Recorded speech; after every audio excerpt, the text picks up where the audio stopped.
மீண்டும் உங்களை நாம் சந்திப்பதிலே மிக்க மகிழ்ச்சி அடைகின்றோம்.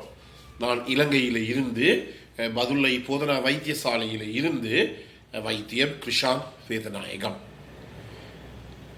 மாரடைப்பு நோய் அல்லது ஹார்ட் அட்டாக் அல்லது மயோகார்டியல் இன்ஃபாக்ஷனுக்குரிய முதலுதவி சிகிச்சை முறைகளை பற்றி போன முறை பார்த்தோம். ஒருவர் என்னுடன் தொலைபேசியின் மூலமாக தொடர்பு கொண்டு, ஐயா, நான் என்னுடைய வீட்டிலே இருக்கின்ற போது இந்த நெஞ்சு வலி வந்தால் நான் அண்மையில் இருக்கிற என்னுடைய வைத்தியசாலைக்கு நடந்து செல்ல முடியுமா என்று கேட்டார். இரண்டாவதாக, அப்படி இல்லாத நிலையிலே நான் ஒரு வாகனத்தை கூலிக்கு அமர்த்தி அதிலே சென்று ஏறி போக முடியுமா என்று. உண்மையாக நாங்கள் என்ன சொல்லுவோம் என்றால், நான் ஒரு உதாரணத்தை கூட நான் பார்த்த என்னுடைய அனுபவத்தை கூட உங்களோட நான் பகிர்ந்து கொண்டேன். இந்த நோயாளிகள் ஒரு அடி எடுத்து வைத்தால் கூட சில நேரங்களிலே அவர்களுக்கு முடிவு பாரதூர முடிவாக போகலாம். எனவே என்ன சொல்லுகிறோம் என்றால், உங்களுக்கு நெஞ்சு வலி வந்தால் அந்த இடத்திலே இருங்கள், நில்லுங்கள் அல்லது உட்காருங்கள், உடனடியாக உதவியை அழையுங்கள். அந்த பிற்பாடு உங்களுக்கு இந்த ஆம்புலன்ஸ் வண்டி வந்த பிற்பாடு அவர்கள் அந்த படுக்கையை உங்களுக்கு கொண்டு வருவார்கள், ஸ்ட்ரெச்சரை கொண்டு வருவார்கள். அதிலே நீங்கள் ஏறி ஒரு பிரச்சனையும் இல்லாமல் நீங்கள் வைத்தியசாலைக்கு செல்லலாம். அதை விட்டு போட்டு நீங்கள் நடந்து செல்வதாலோ அல்லது ஒரு வாகனத்தில் போய் நடந்து வாகனத்தில் ஏறுவதாலோ அல்லது வீதியிலே நின்று ஒரு வாகனத்தை மறைத்து ஏறுவதாலோ உங்களுடைய சுகாதார நிலைமைக்கு சில வேளையிலே பாதிப்பை ஏற்படுத்தக்கூடியதாக இருக்கும். எனவே இதுதான் மிக முக்கியமானது. இவ்வளவு நேரமும் நாங்கள் இந்த முதல் உதவி சிகிச்சையை பற்றி தான் பார்த்தோம். இரண்டாவதாக வைத்தியசாலையிலே கொடுக்கப்படுகிற சிகிச்சை முறைகளை பற்றி பார்ப்போம். வைத்தியசாலைக்கு நாங்கள் சென்றவுடன் உடனடியாகவே உங்களுக்கு தெரியும், நான் முதல் பல நிகழ்ச்சியிலே சொல்லி இருக்கின்றேன், இந்த முடியுறு நாடிகளிலே ஏற்படுகின்ற இந்த தடை அத்துரோமா அல்லது அத்துரோஸ்க்ளிரோசிஸ், இந்த தடையை நாங்கள் எடுக்க வேண்டும். ஏனெனில் உங்களுக்கு தெரியும், ஒரு தண்ணீர் காணின் ஊடாக சென்று கொண்டிருக்கிறது. அந்த காணிலே ஏதாவது ஒரு தடை ஏற்பட்டு விட்டது என்றால் அந்த தடையை நாங்கள் அகற்றினால்தான் தண்ணீர் தொடர்ச்சியாக பாய்வதற்கு வசதியாக இருக்கும், செல்வதற்கு வசதியாக இருக்கும். அதே போலதான் இந்த முடியுறு நாடிகளிலே ஏதாவது ஒரு தடை இருக்குமாக இருந்தால் அந்த பிளாக்கை, அந்த தடையை நாங்கள் எடுக்க வேண்டும். எனவே இங்கே இருக்கின்ற அந்த தடையை நாங்கள் என்ன செய்வோம் என்றால் அந்த கரைப்போம். அதை நாங்கள் த்ரோம்போலைசிஸ் என்று சொல்லுவோம், கரைப்போம். எனவே கரைப்பதற்காக பலவிதமான மருந்துகள் இருக்கின்றது. நான் சொன்னேன், இந்த முதலுதவி இரண்டாவது முதலுதவி என்ன, உங்கள் வீட்டிலே ஆஸ்பிரின் இருந்தால் அந்த ஆஸ்பிரின்லே உங்களுக்கு ஏதாவது ஒரு அலர்ஜிக் ஒன்றும் ஒரு ஒவ்வாமை ஒன்றும் வராமல் இருந்தால் 300 மில்லிகிராம், சாதாரணமாக ஒரு குளுசை, சின்ன குளுசை 75 மில்லிகிராமில் வருகிறது. 4 குளுசையை டக்குனு நீங்கள் போடலாம்.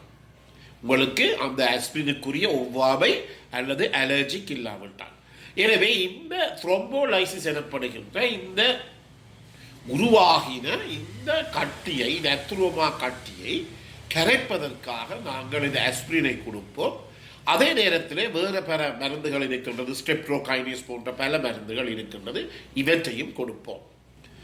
ஆராய்ச்சி முடிவுகளின்படி இந்த 12 மணித்தியாலத்துக்குள் இந்த சிகிச்சை அளிக்கப்படுமாக இருந்தால், அதாவது இந்த கட்டியை கரைக்கின்ற த்ரோம்போலைசிஸ் எனப்படுகிற சிகிச்சை 12 மணித்தியாலத்துக்குள் அளிக்கப்படுமாக இருந்தால் அங்கு என்ன சொல்லப்படுகிறது என்றால், இந்த சாதாரணமாக இருதயத்தினுடைய நிலைமையை நாங்கள், அதாவது சோனை அறை, இதயவரை என்று சொல்லுவோம், இந்த வென்ட்ரிக்கல் என்று சொல்லுவோம், சோனை அறை, இந்த சோனை அறையினுடைய நிலைமையை நாங்கள் பழைய நிலைக்கு எங்களாலே கொண்டு போக முடியும் 12 மணித்தியாலத்துக்குள் உடனடியாக சிகிச்சை அளிக்கப்பட்டால். இதில் இருந்து உங்களுக்கு தெரிவது என்ன, நெஞ்சு வலி ஏற்பட்டால் உடனடியாகவே தாமதிக்காமல் வைத்தியசாலைக்கு செல்லுங்கள்.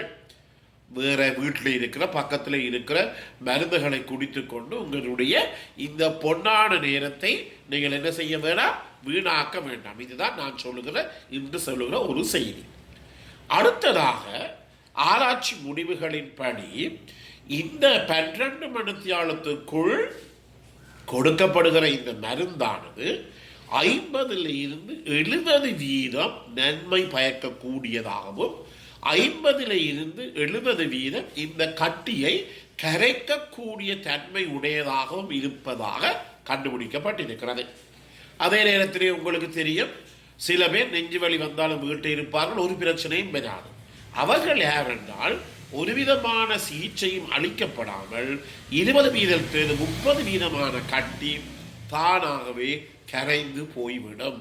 ஆனால் சிகிச்சை 12 மணி நேரத்துக்குள் கொடுக்கப்படுமாக இருந்தால் 50 இருந்து 70 வீதமான கட்டி கரைந்து போய்விடும். எனவே மிக முக்கியமானது, இயலுமான மற்றும் உடனடியாகவே 12 மணி நேரத்துக்குள் நீங்கள் வைத்தியசாலைக்கு செல்ல வேண்டும். அதே நேரத்தில் இன்று மிகவும் முன்னேற்றமடைந்த நாடுகளிலே, வைத்திய நிலைமைகள் முன்னேற்றமடைந்த நாடுகளிலே த்ரோம்பெக்டமி எனப்படுகின்ற, அதாவது இந்த முடியுறு நாடிகளின் ஊடாக ஒரு கேமராவை செலுத்தி அந்த கேமராவின் மூலமாக ஒரு கத்திரிக்கோள் மாதிரி ஒன்றை அனுப்பி அந்த அந்த அந்த அத்ரோமா எனப்படுகிற அந்த கட்டியை அகற்றக்கூடிய முறை கூட இன்று மிகவும் பிரபலியமாக வந்துவிட்டது. பல வெளிநாடுகளிலே கூட இவையெல்லாம் நல்ல அபிவிருத்தி அடைந்த நாடுகளில் இவ மிகவும் உன்னதமாக இது செய்யப்படுகிறது. எனவே இதெல்லாம் மிகவும் விஞ்ஞானத்திலே, மருத்துவ உலகத்திலே மிகவும் முன்னேறின தன்மையுடைய சிகிச்சை முறைகளாக இருக்கின்றது. அது நோயாளிக்கு சிகிச்சை நல்ல பலனளிக்கும். அதே நேரத்தில் இந்த வந்த நோயாளி 24 மணித்தியாலங்களுக்குள்ளே வீட்டை போகலாம். தேவையில்லாமல் வைத்தியசாலையிலே அங்கும் இங்கும் திரிய வேண்டிய தேவை கிடையாது, கஷ்டப்பட தேவையில்லை. இந்த த்ரோம்பெக்டமியை நாங்கள் உடனடியாக அகற்றி, இந்த கட்டியை அகற்றி 24 மணித்தியாலத்துக்கு பிறகு உடனடியாகவே நாங்கள் இந்த நோயாளியை நாங்கள் வீடுகளுக்கு அனுப்பக்கூடியதாக இருக்கு. ஆனால் சாதாரணமாக எங்களுடைய 3ஆம் உலக நாடுகளை நாங்கள் சாதாரணமாக 7 இருந்து 10 நாட்கள் மட்டும், இந்த 5 நாட்கள் மட்டும்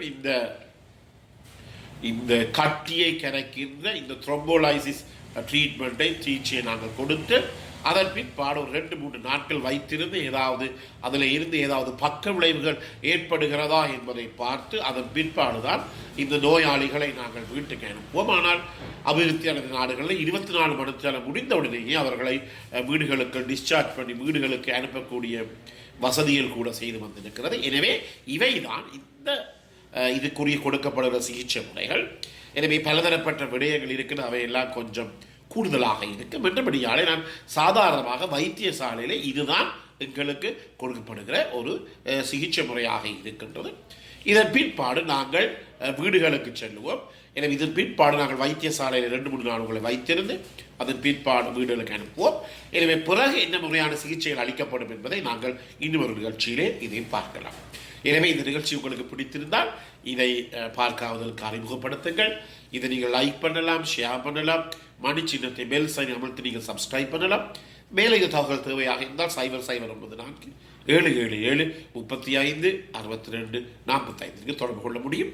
மீண்டும் உங்களை சந்திக்கும் வரை பொழுது இருக்கின்ற பொழுது உங்கள் அனைவருக்கும் இனிய பொழுதாக அமைய அனைவருக்கும் பொதுவான இறைவனை வேண்டி விடைபெறுகின்றேன். நன்றி, வணக்கம்.